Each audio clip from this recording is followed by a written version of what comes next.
नमस्कार, मैं नीलम सिंह। आप देख रहे हैं पब्लिक भारत। आइए नजर डालते हैं इस वक्त की बड़ी खबर पर। ऐतिहासिक कार्यक्रम के लिए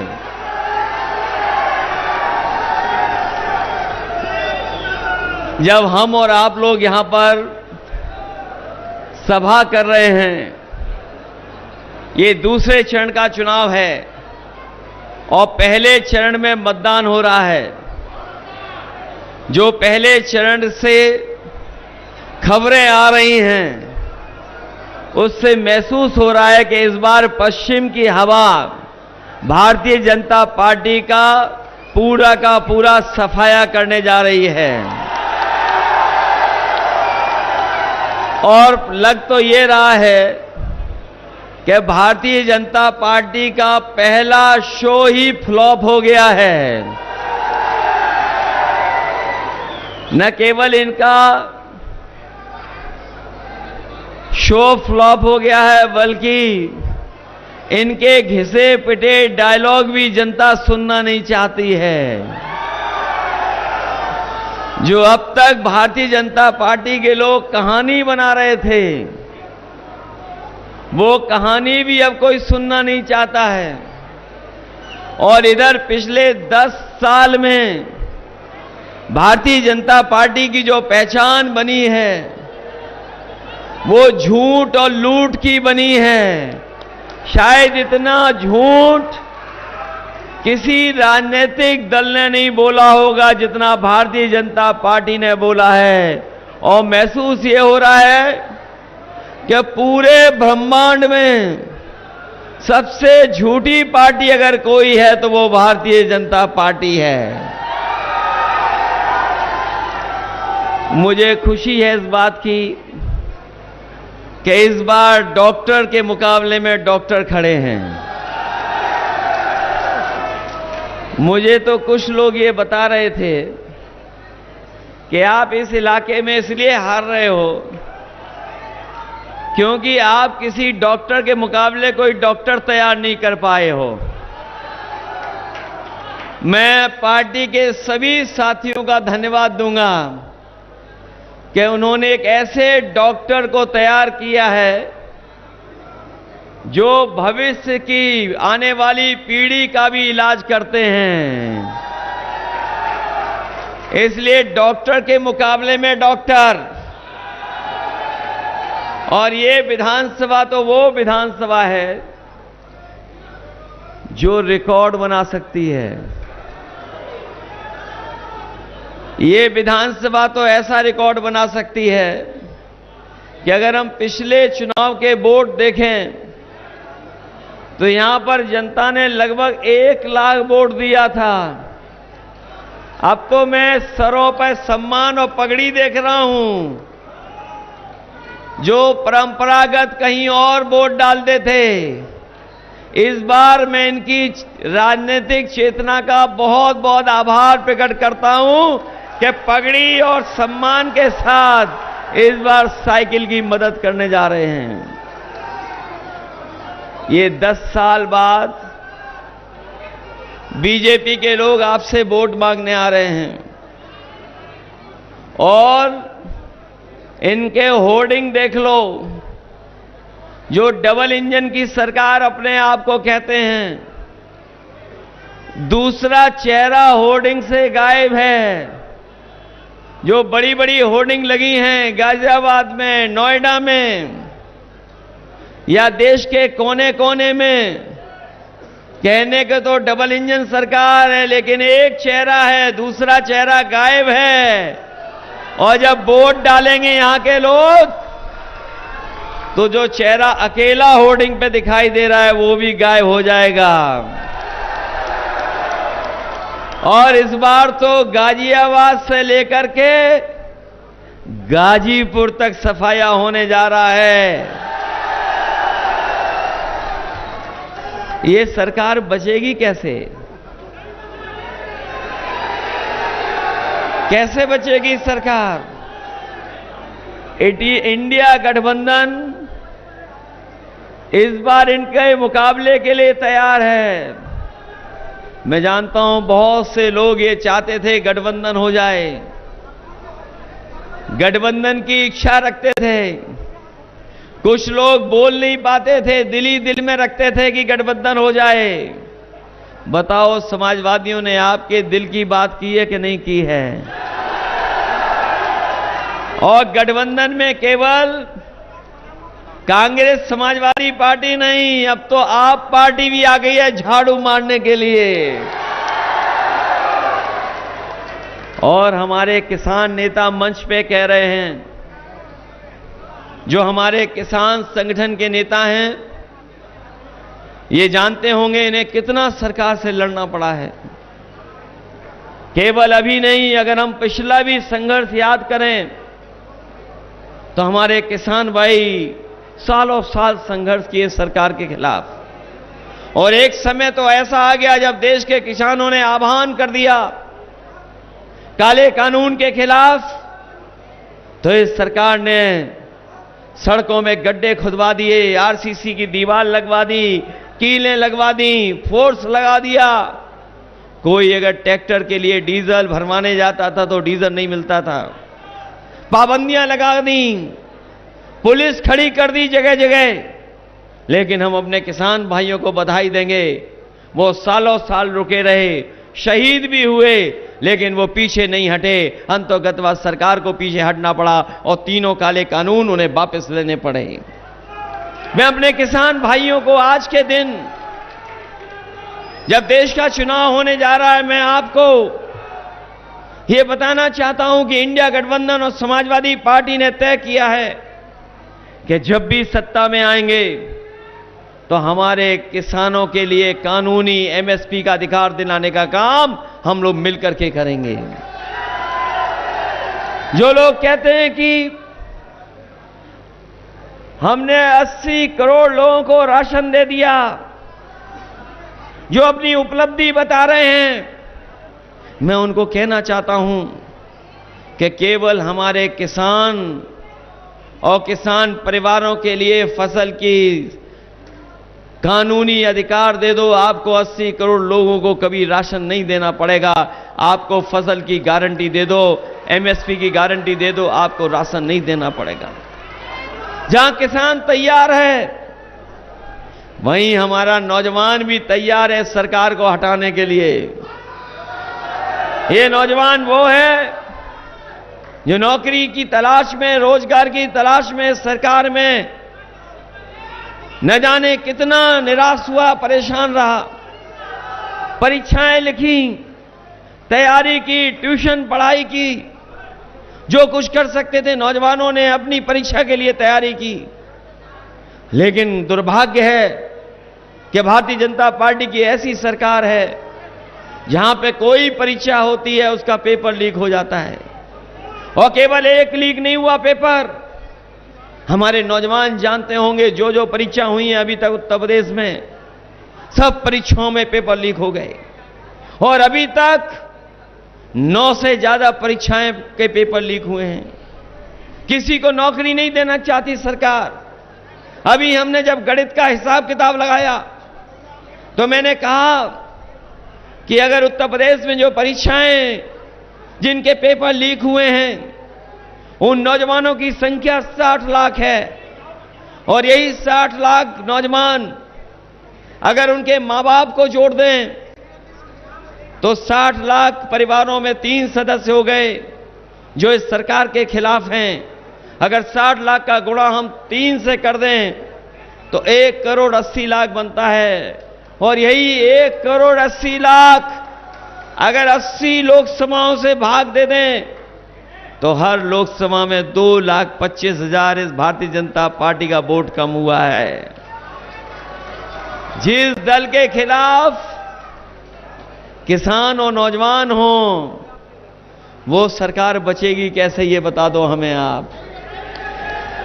क्या सरकार बचेगी? और चाहे बड़े बड़े चैनल इलेक्टोरल बॉन्ड के बारे में बताएं न बताएं, लेकिन हमारा एक एक नौजवान जो मोबाइल चलाता है, जो देखता है, वो जानता है कि इलेक्टोरल बॉन्ड की चोरी जब से पकड़ी गई है तब से भारतीय जनता पार्टी का बैंड बज गया है। और जब कभी इलेक्टोरल बॉन्ड के बारे में बात होती है तो बीजेपी के लोग घबरा जाते हैं, कईयों को बेहोशी छा जाती है। इलेक्टोरल बॉन्ड का नाम सुनते ही भारतीय जनता पार्टी के कुछ नेता इलेक्टोरल की मांग करते हैं, इलेक्टोरल की मांग करते हैं, इतना घबरा जाते हैं कि उनके पास कोई जवाब नहीं है, इलेक्टोरल पीने का काम कर रहे हैं। बताओ, इलेक्टोरल बॉन्ड में चोरी हुई है कि नहीं चोरी हुई है? कोई चंदा दे तो कम कम चंदा देता है, कोई 5,000 देता है, 10,000 देता है, 1 लाख देता है, 2 लाख दे देता है, लेकिन कोई 50 करोड़ नहीं देता है, 100 करोड़ नहीं देता है, 1,000 करोड़ नहीं देता है। याद है कि नहीं याद है? बीजेपी के लोगों ने कहा था कि न खाएंगे न खाने देंगे, लेकिन ये बीजेपी के लोग तो ऐसा खा रहे हैं कि डकार भी नहीं ले रहे हैं। बताओ, ये डकार भी ले रहे हैं कि नहीं ले रहे हैं? इसलिए सावधान हो कि नहीं सावधान हो आप लोग? जहां तक विकास की बात हो रही है, ये लोग विकास नहीं कर रहे हैं, केवल विकास के नाम पर प्रचार कर रहे हैं। मैं अपने तमाम लोगों को कहना चाहता हूं, ये चुनाव जहां किसान और नौजवान के भविष्य का है, वहीं ये चुनाव संविधान को बचाने का भी चुनाव है, ये चुनाव लोकतंत्र बचाने का भी चुनाव है, ये चुनाव हमारे आपके भविष्य के साथ साथ आने वाली पीढ़ी के भविष्य का भी चुनाव है। इसीलिए हम लोगों ने गठबंधन बना करके इस भारतीय जनता पार्टी का मुकाबला करने का काम किया है। और जिस तरह का समर्थन मिल रहा है, जिस तरह का सहयोग मिल रहा है, और कई ऐसे समाज के लोग निकल पड़े हैं सरकार को हराने के लिए निकल पड़े हैं, और हर तरफ इनके खिलाफ पंचायतें हो रही हैं, खुल करके लोग इनके खिलाफ आ गए हैं। और ये जो डबल इंजन की सरकार है, इस चुनाव में केवल एक सरकार नहीं जाएगी, एक वोट डालोगे लोकतंत्र संविधान तो बचेगा, 2-2 सरकारें चली जाएंगी, ये रोक नहीं पाएंगे। इसलिए हम आपसे कहना चाहते हैं कि ये जो एनडीए वाले, ये जो गठबंधन बना करके घूम रहे बीजेपी के लोग, ये कह रहे हैं कि परिवारवाद की परिभाषा दे रहे हैं। हमने तो कई मौकों पर कहा, और फिर कहता हूं कि बीजेपी के लोग संकल्प लें कि किसी भी परिवार वाले को टिकट नहीं देंगे और किसी भी परिवार वाले से वोट नहीं मांगेंगे। क्या ये बीजेपी के लोग ये संकल्प ले सकते हैं? इन्हें हमारा आपका परिवार दिखाई दे रहा है, लेकिन उन्हें अपना सबसे खतरनाक परिवार नहीं दिखाई दे रहा है, जो नफरत फैला रहा है, समाज में दूरियां पैदा कर रहा है, साजिश भी करता है, षड्यंत्र भी करता है। पूरे दुनिया का सबसे खतरनाक परिवार अगर किसी के साथ है तो वो भारतीय जनता पार्टी के साथ है। इसलिए सावधान रहोगे कि नहीं रहोगे? मैं आपसे एक बात और कहना चाहता हूं, जब कभी हम लोग तानाशाही का नाम लेते हैं, हिटलरशाही का नाम लेते हैं, तो हमें और आपको वो जर्मनी याद आ जाती है।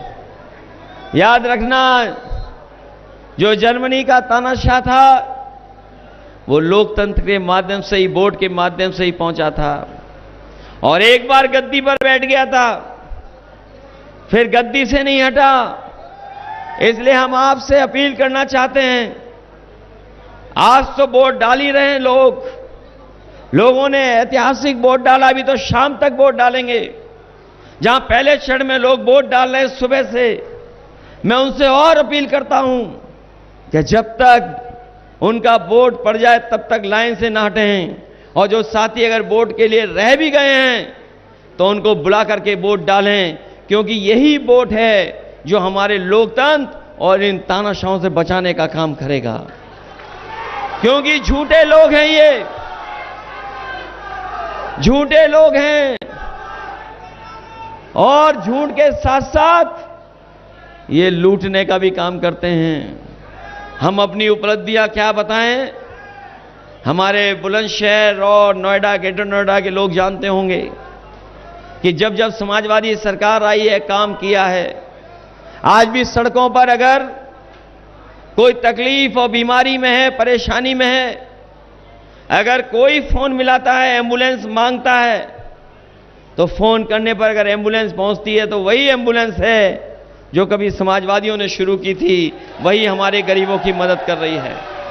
बताओ बीजेपी ने कितनी एम्बुलेंस बढ़ा दी? अगर बढ़ाई हो बीजेपी ने एम्बुलेंस तो बता दो। और इसी तरह पुलिस समय पर पहुंच जाए, लोगों की मदद करे। अगर कहीं झगड़ा हो जाए, कोई एक्सीडेंट हो जाए, तो फोन मिलाने पर पुलिस मदद के लिए पहुंच जाती थी। ऐसा 100 नंबर दिया था। लेकिन बीजेपी के लोगों ने 100 नंबर को 112 कर दिया, और जब से 112 किया, पुलिस ने भी अपना रेट बढ़ा लिया। बताओ, बढ़ा लिया रेट कि नहीं बढ़ा लिया? ये लोग कभी कभी हम लोगों पर गुस्सा दिखाते हैं, लेकिन हम इन्हें कहना चाहते हैं, अभी कुछ दिन पहले याद होगा आपको, कुछ सालों पहले सरकार ने फैसला ले लिया कि जो हमारी फौज की भर्ती है, जो हमारी पक्की वर्दी पहन करके नौजवान सेवा करने जाते थे देश की रक्षा के लिए, नौजवान महीनों तैयारी करता था और सोचता था कि हमें वर्दी पहनने को मिल जाएगी, हम देश की सीमाओं की रक्षा करेंगे। लेकिन रातों रात भारतीय जनता पार्टी ने फैसला ले लिया, और जो हमारी पक्की फौज की नौकरी थी उसको बताओ अग्निवीर में बदल दिया कि नहीं बदल दिया? जो जीवन भर की नौकरी थी, पेंशन मिलती, शहीद होने पर सम्मान मिलता, इस सरकार ने वो सम्मान भी छीन लिया और आधी अधूरी अग्निवीर की नौकरी दे दी। हम अपने नौजवानों को कह करके जा रहे हैं, ये इंडिया गठबंधन सत्ता में आएगा, उसी दिन ये आधी अधूरी नौकरी अग्निवीर की खत्म करने का काम करेंगे। और जैसे पहले फौज की पक्की नौकरी होती थी, वैसे ही हम उसी को लागू करने का काम करेंगे। हम अपने खाकी पहनने वाले भाइयों से भी कहना चाहते हैं, हम अपने खाकी पहनने वाले भाइयों से भी कहना चाहते हैं, अभी तो फौज की 4 साल की नौकरी हो गई, अगर बीजेपी वाले आ गए दोबारा तो आपकी 3 साल की नौकरी हो जाएगी। इसलिए आप लोग भी मदद करिए, नहीं तो अग्निवीर जैसी 3 साल के बाद आपको अपने गांव और घर जाना पड़ जाएगा। इसलिए जहां हम और आप सावधान हैं, इन फोर्स के लोगों को भी हम सावधान करने जा रहे हैं, क्योंकि अगर वो अग्निवीर की व्यवस्था कर सकते हैं, देश की रक्षा के साथ खिलवाड़ कर सकते हैं, तो पैसे के लिए और पैसे बचाने के लिए हो सकता है हमारी पुलिस को भी आउटसोर्स की नौकरी कर दें। सोचिए, अगर आउटसोर्स की नौकरी हो गई इनकी, तो इनका भविष्य क्या है? इसलिए हम समाजवादी लोग इस भारतीय जनता पार्टी को हटाना चाहते हैं, जिससे हमारे फौज से लेकर के हमारे जवानों को पक्की नौकरी मिल जाए। उस दिशा में हम लोग काम करेंगे। यहां जहां हमारे किसानों की समस्या है कि जहां उन्हें बाजार की कीमत में मुआवजा नहीं मिलता और सरकारी अधिकारी ऐसा उलझाते दे हैं कि हमारे किसान अपना मुआवजा नहीं उठा पाते हैं। जो सुविधाएं उन्हें मिलनी चाहिए शहरी आवास के लिए, या उन्हें प्लॉट को लेकर के जो सुविधा मिलनी चाहिए, जब समाजवादी सरकार थी तो किसान की हर समस्या की सुनवाई होती थी। न केवल उनकी मदद हो रही थी, बल्कि हम लोगों ने मुआवजा भी बढ़ा करके उनकी मदद करने का काम किया था। हम आपको भरोसा दिलाते हैं कि जब कभी भी समाजवादी लोग सत्ता में आएंगे, हम अपने किसानों की जमीनों को सही मुआवजा दे करके और कानूनी जो उनका हक है वो दिलाने का काम करेंगे। ये सरकार कह रही थी हम फ्लैट बनवा देंगे, कंप्लीट करा देंगे। फ्लैटों की समस्या तो ऐसी है कि लाखों लाख फ्लैट खड़े दिखाई दे रहे हैं, न रजिस्ट्री हो पा रही है, जो हमारा उपभोक्ता है वो भी नहीं पा रहा है, जो बिल्डर है वो भी परेशानी में है, जो किसान हमारा जमीन दे रहा वो भी दुखी है। इस सरकार ने सबको उलझा दिया, सबको परेशानी में डाल दिया। और जो कुछ विकास हो रहा था उस समय पर, चाहे वो मेट्रो जो बनाई गई थी, वो समाजवादियों की देन, इनकी देन नहीं है। दिल्ली से जोड़ने वाली मेट्रो, नोएडा को, नोएडा से ग्रेटर नोएडा को जोड़ने वाली मेट्रो अगर किसी ने बनाने का काम किया था तो समाजवादी लोगों ने बना करके दिया था। न केवल ये, बल्कि बड़े पैमाने पर जो इन्वेस्टमेंट लाने की बात हुई थी, उस इन्वेस्टमेंट को भी लाने का काम समाजवादियों की सरकार में हुआ था। चाहे वो सैमसंग हो, चाहे बड़ी बड़ी जो मोबाइल कंपनियां हैं, उनको जमीन अगर किसी ने आवंटित की थी तो समाजवादी सरकार में आवंटित कर करके उन्हें कारखाना लगाने के लिए जगह देने का काम समाजवादी सरकार में हुआ था। हम अपने नौजवानों से कह करके जा रहे हैं कि चाहे हमें विशेष व्यवस्था करनी पड़े, चाहे विशेष ट्रेनिंग का इंतजाम करना पड़े, जिससे आसपास के नौजवान भी ट्रेनिंग कर करके ऐसे कारखानों में रोजगार या नौकरी पा सकें, उस दिशा में हम समाजवादी लोग आपके भविष्य की चिंता कर करके आपको ट्रेनिंग दिला करके अच्छी नौकरी और सम्मान का रोजगार दिलाने का काम करेंगे। ये जो दिल्ली वाले हैं, कभी कभी बड़ी बातें करते हैं, बहुत सारी बड़ी बड़ी बातें कर रहे हैं, इतनी बड़ी बातें कर रहे हैं जिसकी आप कल्पना नहीं कर सकते। अगर दिल्ली वाले बड़ी बड़ी बात कर रहे हैं तो लखनऊ वाले भी पीछे नहीं हैं। लेकिन मैं आपसे कहना चाहता हूं कि जो लोग कह रहे हैं कि भ्रष्टाचारी और अपराधी, अगर आप आंकड़े निकालोगे 10 साल के, हम जानते हैं यहां पर बड़ी बड़ी गोदामें बन गई हैं। इसी तरह भारतीय जनता पार्टी सभी भ्रष्टाचारियों की गोदाम बन गई है, सभी अपराधियों की गोदाम बन गई है। ये जितने भी अपराधी हैं, जितने भी भ्रष्टाचारी हैं, अगर कहीं जगह मिल रही है तो उन्हें भारतीय जनता पार्टी में जगह मिल रही है। ये भारतीय जनता पार्टी भ्रष्टाचारियों की और अपराधियों की गोदाम बन करके रह गई है और कोई दूसरा काम नहीं कर रही भारतीय जनता पार्टी। इसलिए मैं आपसे इस समय पर निवेदन अपील करने आया हूं कि पहली बार ये लोकसभा इतिहास बनाने जा रही है। ये जो सांसद चुने गए भारतीय जनता पार्टी के, क्या कोई काम बता पा रहे हैं या आपके भविष्य को बेहतर करने के लिए कोई काम किया उन्होंने? तो ऐसे सांसद को चुनने से क्या फायदा है? क्या फायदा ऐसे सांसद को? और जब इतना बड़ा इंडिया गठबंधन बन गया हो तो बताइए, डॉक्टर हमारे हैं, इनकी मदद करोगे कि नहीं करोगे?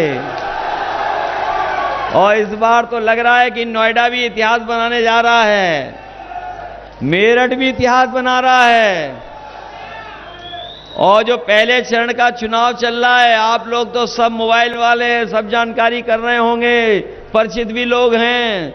बताओ, समाजवादी पार्टी और इंडिया गठबंधन के पक्ष में हवा चल रही कि नहीं चल रही है? इसलिए जब वोट पड़े तो एक भी वोट बट नहीं पाए, सबका सब वोट पड़ना चाहिए। चूकेंगे तो नहीं आप लोग?